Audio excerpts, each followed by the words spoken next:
제가 가진 성경책으로는 신약 388페이지 되겠습니다. 길지 않는 관계로 우리 다 같이 읽도록 하겠습니다. 읽도록 하겠습니다. 시작하겠습니다. 시작. 태초부터 있는 생명의 말씀에 관하여는 우리가 들은 바요, 눈으로 본 바요, 자세히 보고 우리의 손으로 만진 바라. 이 생명이 나타내신 바가 된지라. 이 영원한 생명을 우리가 보았고 증언하여 너희에게 전하노니 이는 아버지와 함께 계시다가 우리에게 나타내신 바는 이시니라. 우리가 보고 들은 바를 너희에게도 전하면 너희로 우리와 사귐이 있게 하려 함이니 우리의 사귐은 아버지와 그의 아들 예수 그리스도와 더불어 우리가 이것을 쓰면 우리의 기쁨이 충만하게 하려 함이라. 아멘. 말씀 듣는 시간인데요. 오늘 말씀을 전해주실 양진영 목사님은 총신대학원을 졸업하시고요. 미국에서 20년간 유학 및 목회 활동을 하셨습니다. 그리고 한국에 귀국하시기 전에 샌디에이고 새소망교회에서 사역을 하셨고요. 현 강신대학교, 배우시면 대신대학교가 되겠습니다. 강신대학교 조직신학 교수님이 되시겠습니다. 나와서 말씀 전하실 때 많은 은혜 받으시기 바랍니다.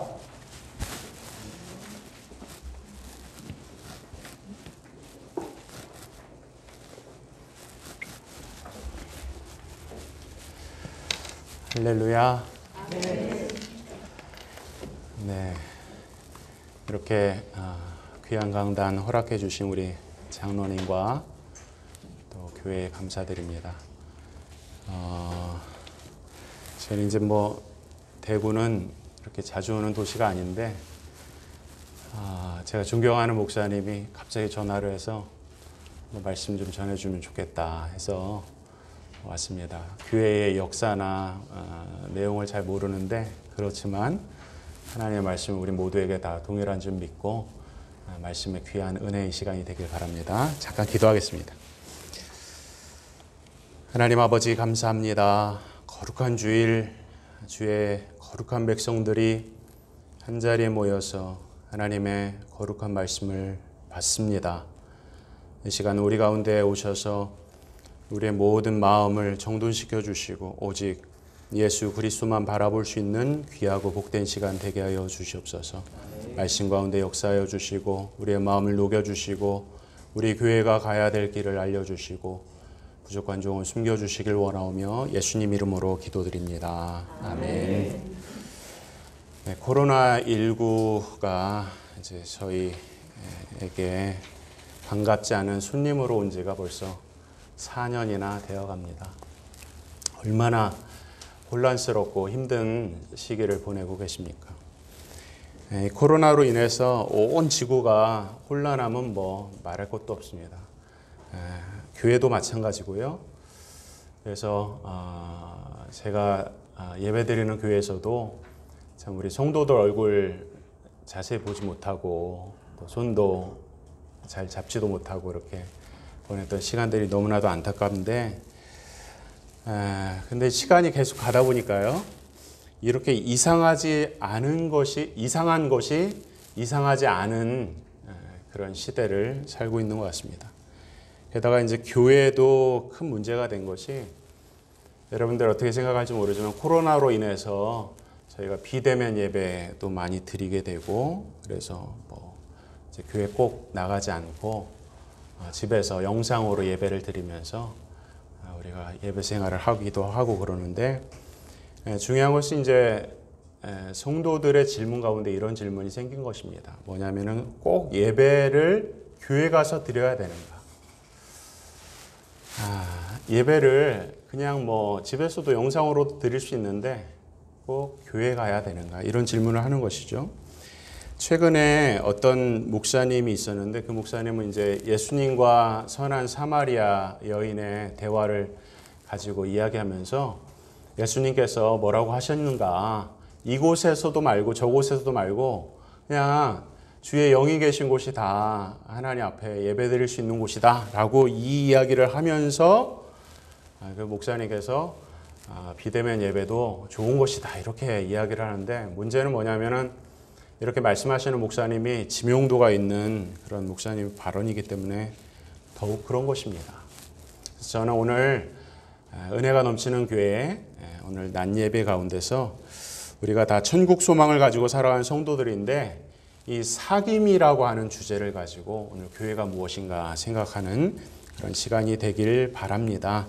오늘 본문을 보니까 사도 요한이 매우 함축적인 것으로 무엇인가를 말씀을 하고 있습니다. 본문 다시 한번 보시겠습니까? 1절 말씀 보니까 태초에 있는 생명의 말씀에 관하여는 우리가 들은 바요, 눈으로 본 바요, 주목하고 우리의 손으로 만진 바라. 뭐뭐한 바다라고 하면서 3번이나 이야기를 하고 있죠. 들은 바, 눈으로 본 바, 그리고 주목하고 우리의 손으로 만진 바, 뭐뭐한 바가 되었다라고 하면서 뭐뭐한 바, 뭐뭐한 바, 뭐뭐한 바 하면서 3번이나 이야기를 하고 있는 것은 강조를 하고 있는 것입니다. 사도 요한은 무엇 때문에 이렇게 3번이나 반복하면서 강조를 할까? 이 뭐뭐한 바가 무엇일까요? 이것은 아마도 사람은 아닌 것 같아요. 그렇죠? 사람은 아닌데, 이제 원문을 보면은 이게 우리는 이제 중성 표현을 잘 모르지만 남성, 여성만 알죠. 중성으로 표현되어 있습니다. 다시 말하면 굉장히 압축적으로 요 이야기를 하기 위해서 중성적인 표현을 하고 있는데, 다시 말하면 이것은 한마디로 뭐냐? 그것은 바로 복음을 말하는 거예요. 복음. 우리가 들은 바가 복음이고 눈으로 본 바가 복음이고 주목하고 우리의 손으로 만진 바가 복음이다. 그래서 다시 1절 말씀을 보면 이 생명의 말씀이 어떻게 되었다고 그렇습니까? 이 생명의 말씀이 태초부터 있었다. 이렇게 되어 있어요. 이 생명의 말씀이 복음이고 복음이 태초부터 있었다. 이렇게 하면 여러분들 이 내용이 어디서 많이 들었던 말씀 아닌가요? 이 말씀이 어디 나오냐면 요한복음 1장 1절에 나옵니다. 역시 사도 요한이 쓴 서신이죠. 복음서죠. 태초에 말씀이 계시니라 하면서 이 말씀이 하나님과 함께 계셨으니 이 말씀은 곧 하나님이시라. 곧 예수님을 말씀이라고 그러고 이 말씀이 태초에 계셨다. 태초부터 계셨다라고 말씀을 하고 있는 것입니다. 그래서 오늘 이 말씀은 한마디로 하나님이신 예수 그리스도가 누구신가를 말씀을 하고 있습니다. 여기까지 어렵지 않은 것이죠. 낮으니까 우리가 뭐 졸 틈도 없고 이렇게 뭐 좁은 공간이라서 같이 이렇게 피부를 맞대면서 이야기를 할 수 있는 것 같아서 말씀을 나눌 수 있는 것 같아서 참 좋습니다. 그러면 이 생명의 말씀인 예수님을 어떻게 증거하고 있는지를 오늘 본문 요한일서 1장 1절부터 4절을 보니까 크게 3가지 강조를 하고 있어요. 하나는 뭐냐면 첫 번째는 이 말씀이 태초부터 있었던 말씀이다 라고 있고, 태초부터 있는 생명의 말씀이다 이렇게 돼 있고, 두 번째로는 이 생명이 어떻게 됐냐면 나타낸 바 되었다 라고 표현을 하고 있고요. 세 번째로는 이 생명이 어떤 생명이냐? 영원한 생명이다. 이렇게 3가지를 이야기를 하고 있는 거예요. 이 3가지로 오늘 생각해 보기 원하는데 1절 다시 보세요. 태초에 있는 생명의 말씀이다. 이렇게 이야기를 하고 있습니다. 태초에 있는 생명의 말씀. 그러면 우리가 이 말씀을 사도 요한이 쓸 때에 이 말씀을 왜 이렇게 쓰고 있는지를 좀 우리가 알 필요가 있습니다. 그래서 요한 1서는 서신이거든요. 편지거든요. 여러분들이 오늘은 뭐 이렇게 손편지 많이 안 쓰지만 뭐 이메일 많이 보내죠, 청년들. 이메일 보내고 뭐 편지를 보내려고 그러면 맥락이 있지 않습니까? 맥락. 왜 내가 이런 편지를 쓰고 어떤 배경 속에 쓰고 뭐 이런 것들을 있지 않습니까? 그런 편지의 배경을 모르고서는 이 요한 1서를 제대로 이해할 수가 없어요. 요한 1서뿐만 아니라 성경, 신약 성경에 나와 있는 뭐 구약의 선지서라든지 신약의 서신서 이런 것들을 다 알 수가 없어요. 맥락을 모르니까 알 수가 없겠죠. 그러니까 마찬가지로 사도 요한이 요한 1서를 쓸 때에 이 말씀을 태초에 있는 생명의 말씀이다. 생명의 말씀이라고 이야기하지 않고 태초에 있는 생명의 말씀이라고 하는 데는 아주 중요한 배경이 있는데 그건 뭐냐면 그 당시에 이단 사상이 있었던 거예요. 이단 사상. 이단 중에서 영지주의라고 하는 것이 있었습니다. 혹시 들어보셨습니까? 들어본 적이 있기를 바랍니다. 왜냐하면 이 신약 성경을 보는데 이 영지주의라고 하는 것을 모르고서는 신약 성경을 잘 알 수가 없거든요. 그래서 여러분들 이전에 들어보지 못해서도 오늘 꼭 들으시고 꼭 기억하셔서 신약 성경 보실 때마다 이 영지주의 배경을 좀 이해할 필요가 있습니다. 영지주의는요, 예수님이 실제로 사람이 된 것이 아니다라고 말을 하는 생각을 가졌습니다. 이 사람들의 생각은 이분법적인 생각을 가졌어요. 우리의 사람은요, 영혼과 몸이 하나거든요. 어디까지가 몸이고 어디까지가 영혼인지 알 수가 없잖아요. 우리가 만약에 어떤 행동을 하면 여러분들 몸으로 행동한 것입니까? 마음으로 행동한 것입니까? 같이 하나로 행동하는 거거든요. 죄를 지을 때도 마찬가지입니다. 이 몸뚱아리가 죄를 짓는 것이 아니라 마음과 몸이 전 인격으로 죄를 짓는 거예요. 근데 이 영지주의는요, 이분법적인 생각을 하면서 죄를 짓는 것은 다 육신이 죄를 짓는 것이다 라고 하면서 영혼은 아주 고상한 차원이고 육신은 아주 더러운 것으로 생각했어요. 감옥이라고 생각하고 죄악의 덩어리라고 생각했어요. 그래서 어떤 결과가 있을까요?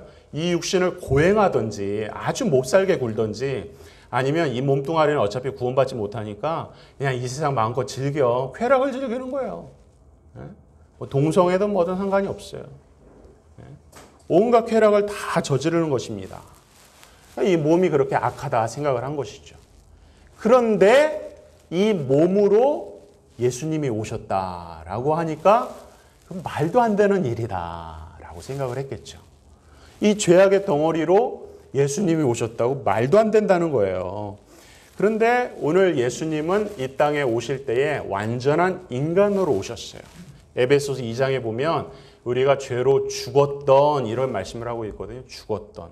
죽을 뻔하다가 내가 의지로 좀 살아볼까? 이렇게 하면 살 수 있는데 라면서 사는 것이 아니라 죽었던, 이미 죽었던 우리가 살게 된 것이 예수 그리스도로 말미암아서. 근데 이 예수 그리스도가 우리를 구원하기 위해서는요, 우리 인간이 몸으로 구성되어 있으니까 몸으로 오셔야만 했던 거예요. 인간의 몸을 잠깐 입은 척한 것이 아니에요. 그래서 우리 대표기도 하실 때에 예수님이 인간의 옷을 입으시고 이렇게 표현을 하는데 뭐 다 일리가 뭐 있다고 생각할 수 있지만 정확한 표현은 아니에요. 몸이 되신 거예요. 인간이 되신 거예요. 잠깐 입고서 어떤 능력만 신성으로서 신이시니까 하나님이시니까 능력 발휘하고서 몸은 전혀 상관없이 이 땅에 오신 것이 아니라는 거예요. 왜 그렇습니까? 구약 성경에도요. 생명의 값은 생명으로. 인간의 생명은 인간으로 와야만이 대속이 가능한 것이거든요. 근데 그 인간으로 인간을 대속할 수가 없어요. 왜요? 인간은 다 죄인이니까. 죄인이 죄인을 어떻게 대속합니까? 그러니까 하나님이신 그 예수님이 인간이 되셔서 죄 없이 인간으로서 인간의 몸을 대속하지 않는 한 구원이라고 하는 것은 불가능하다는 것입니다. 그렇기 때문에 예수님께서 인간이 되신 것은 너무나도 중요한 사실이에요. 그래야만이 진정한 구세주가 되는 거예요. 그냥 만약에 영이신 하나님, 만약 인간이 되시지 않은 하나님께서 그래 인간들이 죄를 많이 짓고 사는데 내가 죄 없다 하면서 그냥 말씀으로 죄를 딱 씻어주시면요. 그거는 하나님의 성품에 위배가 되는 거예요. 왜냐하면 하나님은요. 사랑의 하나님일 뿐만 아니라 공의의 하나님이세요. 죄를 지으셨으면 그 죄값을 반드시 죄값을 물으시는 거예요. 오늘날 뭐 법관들 많이 있지 않습니까? 정말 위대한 법관이라고 그러면 자기 가족이든 누구든 죄를 지었으면 죄값을 묻는 것이 정당한 법관의 모습이겠죠. 마찬가지로 하나님도 그렇습니다. 하나님 완전한 공의의 하나님이시기 때문에 그저 죄 없다 하지 않으시고 생명값을 위해서 인간으로 오신 것입니다. 인간으로 오셔서 십자가를 지시고 모든 구원을 이루신 분이 바로 우리 예수님이다. 근데 그 예수님은 그냥 갑자기 오신 분이 아니라 태초부터 있는 생명의 말씀이다. 예수님은 진리이다. 이것이 바로 오늘 첫 번째 말씀인 것입니다. 복음을 말씀하고 있습니다. 두 번째는 이 생명의 말씀이 어떻게 표현되었는가? 1절 다시 보시면요.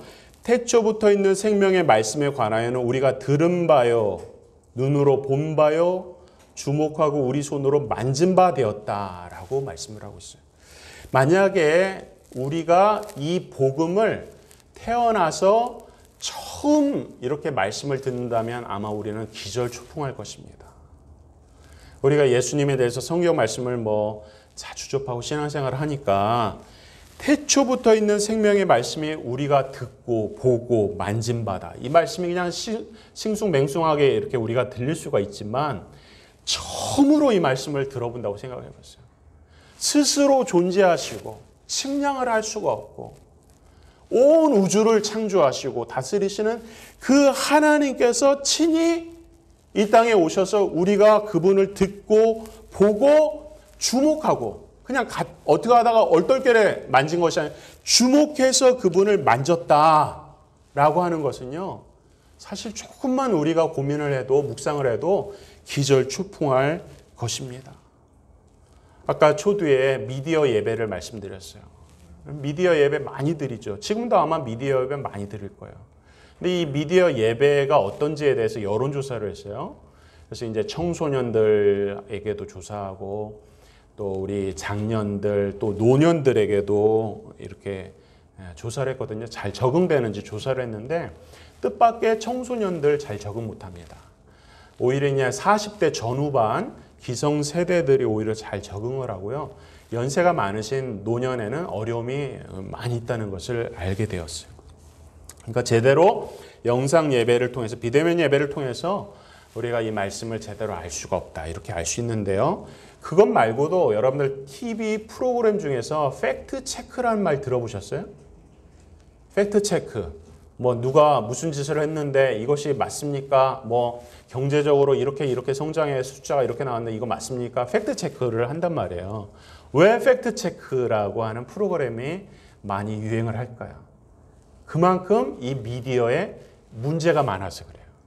정확한 정보를 주지 않고 자기가 보여주고 싶은 것만 보여주기 때문에 이 미디어를 통해서는요, 왜곡될 수 있는 것들이 너무나도 많이 있다는 거예요. 그래서 미디어의 발달과 함께 팩트 체크가 많이 나오는 거예요.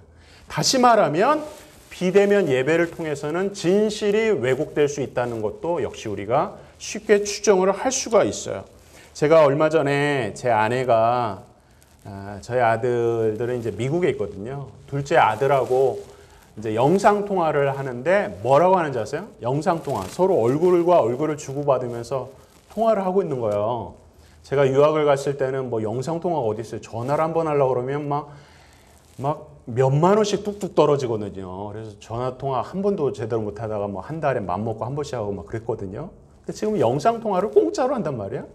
근데 그걸 하면서 뭐라고 그러냐면 제 아내가 아들한테 보고 싶다, 로빈아. 그러는 거예요. 보고 싶다.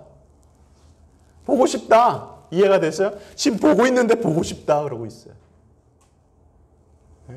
영상으로 보고 있지만 그것은 보는 게 아니라고 느껴지는 거예요. 만질 수가 없으니까.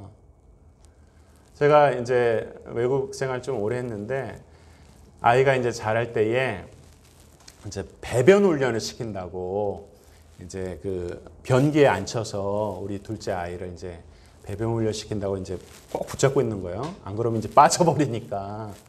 그래갖고 이제 막 꼭 붙잡고서 이제 있는데 얘가 막 얼굴에 힘을 주면서 막 응아를 한단 말이에요. 근데 이 냄새가 뭐라 나는데 똥 냄새도 이렇게 좋을 수가 있구나 하는 것을 자녀를 키우면서 처음 경험했습니다. 꼭 껴안으면서 아들의 이 배변을 하는 이 활동이 너무나도 사랑스러운 거예요. 그러면 우리 부모님들 다 경험하지 않습니까? 아마도 이것이 오늘 태초에 있는 생명의 말씀에 관하여 우리가 들은 바요, 본 바요, 주목하고 만진 바다 하는 것이 바로 이런 사귐을 이야기하고 있는 것입니다. 그러므로 아무리 과학이 발달해서 우리 청년들 잘 알죠. 진강영실해가 눈에 안경 끼고서 이제 초자에 그런 세계를 경험하고 영화 같은 데서 시간 여행을 하고 이런 것들은요 사실 다 의미가 없는 것들. 왜냐하면 우리 인간은 몸으로 창조되었기 때문에 물질로 창조되었기 때문에 시간과 공간이라고 하는 제약을 벗어날래야 벗어날 수가 없다고 하는 것입니다. 그러므로 이 몸으로 하나님 앞에 예배를 경험하지 않는다면 그것은 안 된다는 결론에 이르는 것입니다. 그렇다면 계속해서 이런 질문을 하는 분들이 있을 거예요. 사귐이 그렇게 중요한 것입니까? 라고 물어볼 거예요. 3절 말씀에 보면 우리가 보고 들은 바를 너희에게도 전함은 너희로 우리와 사귐이 있게 하려 함인다 이랬습니다.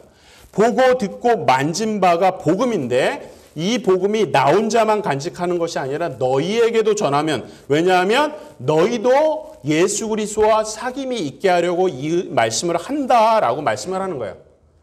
여러분 잘 들으세요. 우리가 예수님을 믿는다면, 그리고 우리가 예수님을 믿어서 진짜 예배자라면 정말 중요한 것은 뭐냐면 바로 내 옆에 있는 성도와 형제 자매와 사귐이 없는 것은 진짜 예배가 될 수가 없어요. 예배는 그런 것입니다. 예배는 공동체로 함께 드리는 거예요.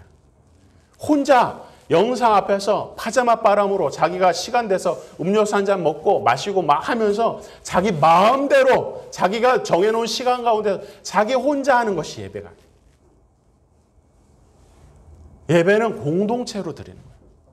그리고 그 예배가 하나님 앞에 신령과 진정으로 올려드리기 위해서는 평상시에 나의 삶 가운데 형제 자매와의 사귐이 있어야 되는 거예요. 그래서 이 형제가 자매가 나의 예배드림이 하나님 앞에 드려짐을 보면서 기뻐하고 같이 감사하고 하나님을 알아감이 이런 것이구나. 복음을 경험하는 것이 이런 것이구나. 이런 것들을 경험하는 것이 바로 예배가 돼야 되는 거예요. 주일날 한번 나와서 그냥 앉았다 의무 방어하고 돌아가는 게 예배가 아니라 이 공간에 나와서 사랑하는 형제 자매, 여기 얼마나 이 인원이면요 서로 가족까지 보낼 수가 있잖아요. 아버지예요, 아버지, 어머니예요, 누나예요, 동생이에요, 형이에요. 다 그런 관계 속에서 사귐으로 복음을 같이 알아가고 복음을 같이 전하고 삶 가운데 있었던 나눔들을 하고 고통을 같이 쉐어하고 그런 것들이 이루어지는 삶을 통해서 받으시는 것이 바로 예배라고 말씀을 하고 있는 것이에요. 예배. 그런 예배가 있는 곳이 교회예요, 교회. 제가 은혜가 우리 넘치는 교회 오늘 처음 왔는데 보니까 예루살렘 초대교회의 재현 이렇게 돼 있어요.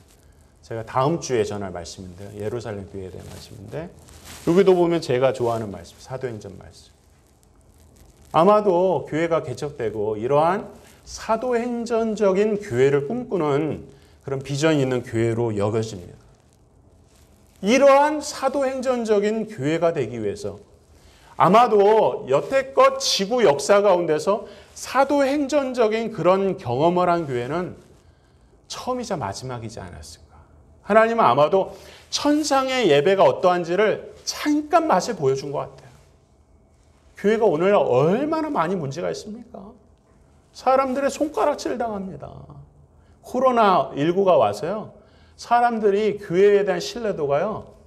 놀라지 마십시오. 불교보다 못합니다. 중들보다 못하다는 거예요. 목사를 보는 것이. 제가 정확한 기억은 안 나지만 2020년 통계하고요.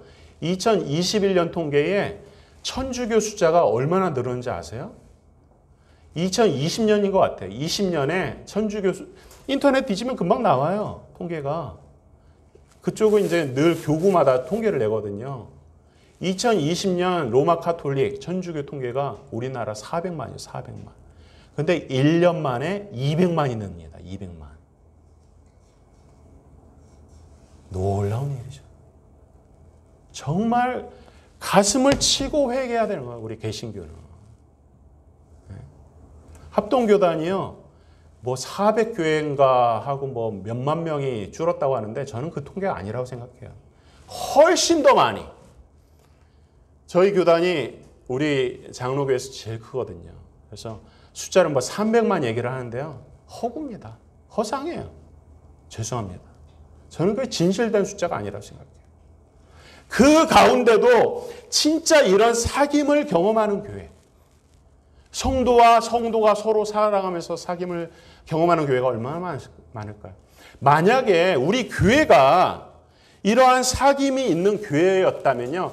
코로나19 와도요. 끄떡 안 했을 것입니다. 왜요? 조그맣게 모여서 같이 예배드리면 되니까. 그 사귐이 그냥 우리가 주일날 한 번만 예배드리라고 누가 그랬습니까? 나눠서 4, 5명씩 교회에서 예배를 10번이고 100번이고 드리란 말이에요. 그렇게 드릴 수 있었단 말이에요. 근데 그런 사귐을 원치 않았어요. 그냥 주일날 한 번 나와서 예배 드리는 것으로 예배를 드린다고 생각을 한 것이죠. 그러니까 오늘 교회가 이런 거예요. 교회의 목표가 무엇인가? 오늘 잘 생각을 해야 됩니다. 그것이 바로 세 번째 얘기.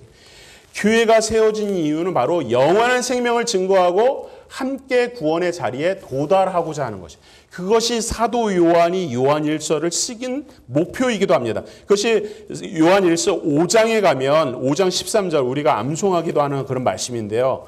내가 하나님의 아들의 이름을 믿는 너희에게 이것을 쓴 것은 목표가 뭐냐면 너희로 하여금 너희에게 영생이 있음을 알게 하려 함이라. 오늘 이 사귐을 우리에게 말씀하고 있는 것은 영생을 함께 누리라는 거예요. 예? 그렇기 때문에 이 사귐이라고 하는 것은요. 무엇인가를 공동으로 같이 소유한다는 거예요. 무엇을 같이 소유할까요? 여러분 누가복음 5장 10절에 보면은 예수님의 제자들 예를 들면 야고보와 요한, 베드로 뭐 이런 사람들을 뭐라고 그러냐면 동업자다 이렇게 얘기를 하면서 사람을 취하리라 이런 얘기를 하고 있거든요. 그들이 물고기를 잡는데 동업자였어요. 그런데 하나님께서 그들을 제자로 삼으시면서 어떤 동업자로 만드시냐면 사람의 영혼을 인도하는 그런 동업자로 만드시겠다고 이런 의도가 누가복음에 담겨져 있거든요. 근데 요한일서도 마찬가지예요. 사도 요한이 영생을 누리는 사귐으로 누린다라고 말씀하고 있는 것은요. 우리가 공동으로 그 생명을 누리기를 주님은 원하신다는 거예요. 그것이 바로 교회를 세우신 이유예요. 우리가 서로 묶여야 되는 이유가 바로 그런 거예요. 사귐으로 묶이는 거예요. 물론 뭐 일일이 뭐 숟가락 몇 개니 젓가락 몇 개니 그런 거 뭐 간섭하라는 것이 아니에요. 서로 영적으로 묶이는 거예요. 성령으로 묶어지는 거예요. 예수 그리스도의 복음을 가진 사람은요. 성령께서 역사하시는 사람이에요. 우리가 아무리 인간적으로 예수님 믿으려고 성경 말씀을 믿으려고 해보세요. 안 돼요. 성령께서 믿게 하시는 거예요. 그 믿음이 있는 사람에게는 성령께서 찾아가셔서 서로 묶어주시는 거예요. 하나님 안에서 서로 묶어줍니다. 중요한 것은 뭐냐면 이 묶어짐이 바로 진행형이라고 하는 것을 놓치지 말아야 돼요. 우리가 예수님 한번 믿고 끝 이게 아니에요. 만약에 예수님 한번 믿고 구원받아서 끝난다면 우리가 당장에 예수님 믿고 죽어서 천국 가면 되는 것이겠죠. 그러나 우리를 당장에 데려가지 아니하시고 이 땅에 남겨주신 이유는 뭐냐면 교회를 세우라는 뜻이에요. 그 사귐이 무엇인지를 전하고 그 사귐을 만들어내라는 거예요. 그것이 바로 교회예요. 전도하고 선교하고 사업을 많이 하세요. 서로 뭐 행사도 하시고 많이 하세요. 그러나 이 공동체 안에서 서로 간에 어떠한 아픔과 어떠한 기도 제목이 있고 어떠한 영적인 고통이 있고 또 이 사람이 정말 예수 믿는 사람인가에 대해서 서로 돌아보아서 확인하지 않는다면 그것은 전도와 선교가 무슨 소용이 있겠어요? 여러분들 집에서 아버지가 밖에 나가서 구제사업 많이 하고 뭐 수자헌금도 많이 하고 뭐 1억을 냈어요. 근데 집에 와서 맨날 애를 때리네? 무슨 소용이 있어요? 우리 집은 사귐이 없는데 밖에 나가서 열심히 전도를 하면 뭐 하겠어요? 오면은 실족해서 떠나버립니다. 은혜가 넘치는 게 얼마나 좋은 게 그 은혜가 무엇인가 사귐을 통해서 알아가라는 거예요. 처음에 제가 영지주의 얘기했잖아요. 요 신약의 배경이 바로 영지주의라고 하는 이단이라고 얘기했어요. 영지주의는요. 지식이 있어야 구원을 받는다고 생각했어요. 근데 이 지식은 자신들이 생각할 때 아주 고상한 것이었어요. 그래서 아주 비밀 결사 단체를 만드는 거예요. 섹트라고 그러죠. 이렇게 소수의 사람들만 특별하게 불러가지고 마치 신천지 같이 14만 4천 모은다고 하면서 그렇게 모아서 지식을 전수해 준다고 생각했어요. 그리고 그 지식이 있어야 구원을 받는다고 생각했거든요. 영생을 누린다고 생각했거든요.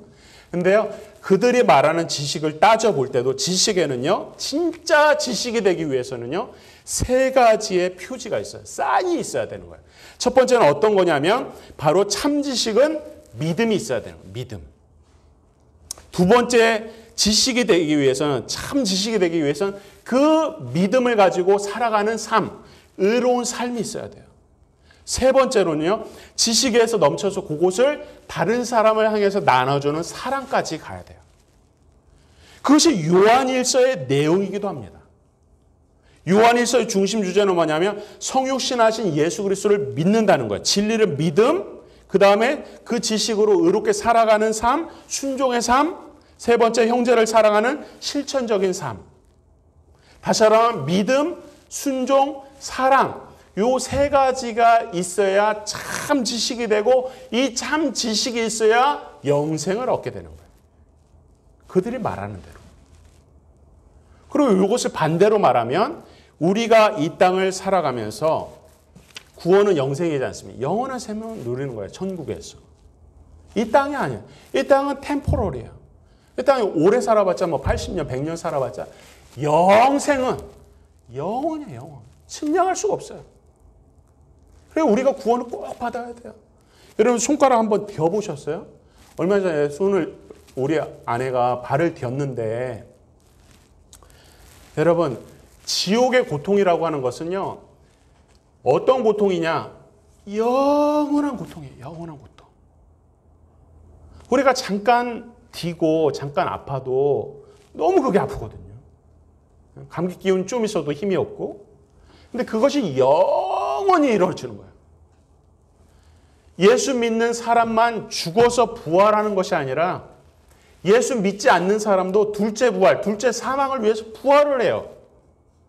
그래서 몸을 가지고 그 몸이 어떤 몸인지 모르지만 고통을 그대로 느끼면서 영원히 사는 거예요. 천국의 가장 위대함은 영원이에요. 영생이에요. 영원히 누리는 거예요. 영원히. 지옥의 가장 큰 고통도 영원성이에요. 영원성. 영원히 누리는 거예요. 영원히. 그 고통을. 그러니까 우리가 예수를 믿어도 정말 잘 믿어서 정말 하나님 안에서 천국의 영생을 누리는 것이 얼마나 복된 일입니까? 근데 그것을 방해하는 세력도 정확하게 이 세 가지 시험을 하는. 첫 번째, 진리에 대한 시험을 합니다. 네가 믿는 게 맞냐? 예수만이 유일한 구원의 길이냐? 우리에게 늘 도전하죠. 두 번째, 순종의 시험이죠. 그건 뭡니까? 다시 말하면 세상 사람들이 말하는 대로라면 도덕적 시험을 하는 거예요. 도덕적 시험. 법규를 지키는 건 말할 것도 없고 그냥 우리가 살아가는 데 있어서 세상 사람들 앞에서 지탄받지 않도록 더 도덕적이고 의로운 삶을 살아가는 거예요.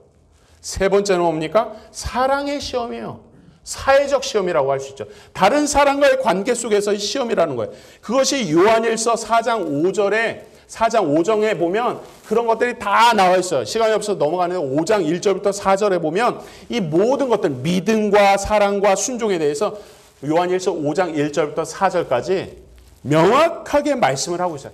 다시 말하면 우리가 믿으면 반드시 순종하게 되고 순종하는 사람은 반드시 사랑하게 됩니다. 믿었는데 순종이 없고 순종을 하는데 사랑이 없을 수가 없어요.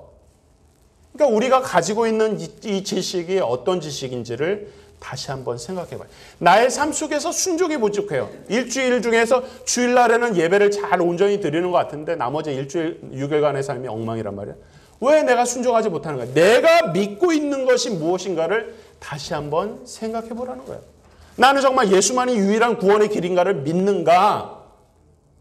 세상에 수많은 가르침이 많아. 불교, 이슬람 알라가 여호와 하나님이라고 그들은 그렇게 주장을 해요. 뭐 꼭 예수만이 구원의 길이냐? 등반할 때도 뭐 이렇게 올라갈 수 있고 저렇게 올라갈 수 있는데 정상에만 만나면 되지 않느냐라고 세상 사람들은 얘기하고 도전하죠. 그 가운데서 내가 믿는 예수만이 정말 유일한 구원의 길인가? 이 확신의 싸움이 평생 있습니다. 두 번째, 순종의 길입니다. 세상에서 살아가면서 도덕적인 삶에 대한 이 순종의 싸움이 늘 있어요. 오늘날 세상에 문제가 얼마나 많이 있습니까? 동성애자들, 낙태자들, 비도덕적인 사람들 얼마나 많이 있는지 몰라요. 여러분, 제가 미국에 있을 때 2015년도에 미국은 동성애가 합법화가 되었어요. 그리고 얼마 전에 바이든 대통령이 동성 결혼을 뿐만 아니라 동성애 입양의 모든 것들도 다 합법화를 시켜버렸어요. 어린아이들 킹더가든, 우리로 말하면 유치원부터 동성애 교육을 받습니다. 오늘 뭐 우리 교과서 과정에 뭐 동성애 조금 나오는 거 가지고 뭐 여러 가지 뭐 이렇게 싸우고 있는데요. 미국은 이미 물이 건너가 버렸어요. 2015년도. 저는 영원한 제국이 없다고 생각해요. 하나님이 가장 싫어하는 죄를 머금고 사는 나라. 하나님 끝까지 지켜줄 수가 없어요. 저는 그렇게 생각합니다. 우리나라는요. 근데 제가 역사를 볼 때에 우리나라는 늘 미국을 이어왔어요. 그 자본주의 정신이라든지 민주주의 정신이라든지 심지어 죄악들도 마찬가지예요. 왜 낙태 안 되냐고 막 젊은 사람들 막 싸우죠. 우리나라가 그것을 지키느냐 못 지키느냐 싸움의 기로에 있어요. 교회가 그걸 해야 돼요.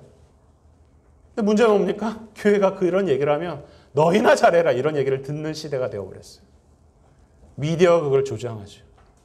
이런 시대 속에서 과연 내가 어떻게 이 땅에서 어떠한 믿음을 갖고 살고 있으면 내가 살아가는 이 삶 속에서 사람들의 지탄이 아니라 저 사람이라면 나도 예수를 믿고 싶다라는 도덕적인 삶을 보여줘야 돼요. 그런 것뿐만 아니라 우리가 가스펠에도 보면 뭐라고 했어요? 여호와께 돌아가자 그러면서 그 가사의 내용을 보면 뭐라고 되냐면 우리가 서로 사랑하면 세상이 주보네 이런 가사가 있어요. 우리가 서로 사랑하면 세상이 주를 만난다는 거예요.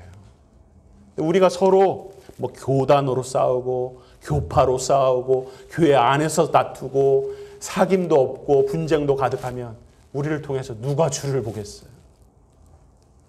정말 교회가 되는 일은요. 이 지상에서 위대한 특권이자 가장 어려운 길, 가장 위대한 길이에요. 서로 다른 사람들이 혈통과 출신과 학벌과 모든 배경이 다 다른 사람들이 주 안에서 같은 믿음을 가지고 같이 순종하고 같이 사랑을 이루어간다는 것은 위대한 것입니다. 위대한 것. 한 번 인생을 살 때 여러분 이 위대한 가치를 위해서 살아가는 것 어떠십니까? 이것이 신앙생활이에요. 유대인들은요. 예수님의 인간됨에 대해서 절대 얘기하지 않았습니다. 예수님의 인간됨이 없으면 진짜 구원이 없는데 앞서 말씀드린 것처럼 예수님을 인간 되심에 대해서 얘기하지 않았어요. 왜 그렇습니까? 유대인들은 하나님을 믿는다고 하면서 참 진리를 몰랐고 결국 예수님이 오셨을 때 순종하지 않았고 그래서 사랑할 수 없었던 거예요. 그것이 유대 종파입니다. 오늘 텔레비전에 보면 수많은 문제들을 이야기합니다. 세상은 소망을 찾아요. 그리고 어떤 면에서 교회를 지탄하는 것은 그래도 교회에 소망이 있다는 것을 믿기 때문에 그래요. 사람들은 다 저렇게 살아도 교회는 그래도 그러지 말아야 되는 거 아닙니까? 믿는 사람들이 라고 생각하기 때문에 손가락질하는 거예요. 소망이 있다는 거예요. 여전히 우리에게 소망이 있습니다. 그것을 위하여서 오늘 교회가 무엇인가를 생각해 봤어요. 사도 요한을 통해서 요한 1서를 통해서 하나님께서 우리에게 주신 태초부터 있는 이 복음은 우리가 예수님을 믿을 때에 보고 듣고 만지고 경험하고 누리는 것이에요. 그리고 영원토록 그것을 우리에게 주실 것이라고 말씀하면서 이 공동체 가운데 교회 가운데서 그 사랑을 한번 누려보라고 말씀하고 있어요. 여기서 경험하지 못하면 천국에서 무슨 경험을 하겠어요? 그렇죠? 임상실험하는 거예요. 여러분 오늘 스펄전 목사님 그런 얘기를 했어요. 이곳에서 천국을 경험하지 못하면 저곳에서 천국을 경험하지 못할 것이다. 이런 얘기를 했거든요. 신앙생활 정말 어렵습니다. 교회가 되는 거 어렵습니다. 교회가 세워지는 건 정말 어려워요. 저도 교회를 개척해 봤거든요. 교회 개척해서 7년, 10년 세워가는 건 정말 어려워요. 무너지는 건 정말 쉽습니다. 정말 쉬워요. 그렇기 때문에 위대한 가치가 있는 거예요. 그래서 적은 숫자지만 여기 계신 분들이 이 위대한 가치 때문에 이곳에 모여 있기를 바랍니다. 그리고 이 교회를 통해서 정말 사귐 있는 교회, 세상에 비전을 전해주는 그런 교회가 되기를 주의 이름으로 축원합니다. 기도하겠습니다. 하나님 아버지 감사합니다. 사도 요한을 통해서 우리에게 주신 말씀 잘 기억하여서 우리의 은혜가 넘치는 교회 가운데 하나님의 은혜가 충만하도록 역사하여 주시옵소서. 예수님 이름으로 기도드리옵나이다. 아멘.